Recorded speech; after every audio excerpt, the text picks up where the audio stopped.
Frédéric, bonjour. Bonjour Sam. Comment allez-vous? Très bien. Vous avez pris un café avec Greg, non, tout à l'heure? Non, j'ai même pas eu l'occasion d'avoir un café. Même pas? Quel accueil. Je crois qu'on est un petit peu en sous-café en ce moment chez domaine.fr. Il va falloir remédier à tout ça.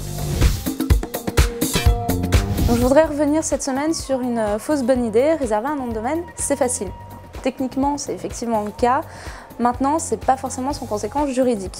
Donc, il faut, avant de réserver un terme dans une extension, il faut se demander si je porte atteinte aux droits des marques d'une société, d'un particulier ou autre. Les marques les plus notoires, ceux qu'on connaît, voilà, quel qu'il soit. On ne va pas réserver demain Chanel, mon super sac.com. Voilà, là, a priori. Voilà, bon. L'idée, c'est de se poser la question avant, parce que si on réserve un nom de domaine, qu'on commence à l'exploiter pour une activité, qu'on porte atteinte finalement à une société ou une personne physique, on risque de devoir répondre dans le cadre d'une action qui sera engagée par ce titulaire et se voir privé de la possibilité d'utiliser un nom de domaine. Et en plus, de se voir affublé du paiement de dommages d'intérêt. Être un peu gênant. Il y a ça.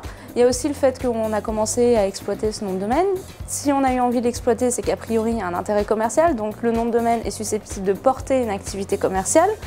On a sûrement communiqué sur ce nom de domaine. Donc ça veut dire édition de papier en tête, édition de carte de visite, communication, lancement de campagne de publicité via les services AdWords de Google, par exemple. Bref, on a engagé du temps et de l'argent. Et finalement, tout ça tombe à l'eau parce qu'on ne s'est pas posé la question avant de savoir si on empiétait sur les droits de quelqu'un d'autre ou pas. Et c'est là que nos deux métiers se complètent parfaitement. Parce que nous, dans ce cadre-là, ce que l'on fait, c'est qu'on apporte au client un conseil en disant « Ok, bien sûr qu'il y a des marques très notoires et connues sur lesquelles il ne faut absolument pas empiéter, ça c'est clair. » Et ensuite, on va plutôt vers le sens du client en disant « Ok, on va partir plutôt dans ce cadre-là, très bien.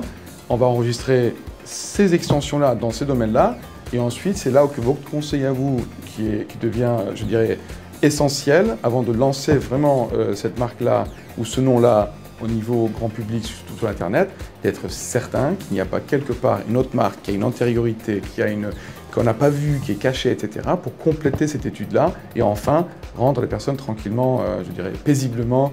On va utiliser paisiblement son nom de domaine. Exactement. En fait, voilà, la démarche va être un petit peu similaire à la procédure de réservation, enfin de dépôt d'une marque, en fait. Faut lancer certaines démarches de vérification avant de déposer une marque. Là, c'est un petit peu la même chose pour les noms de domaine. Finalement, les marques et les noms de domaine sont assez proches.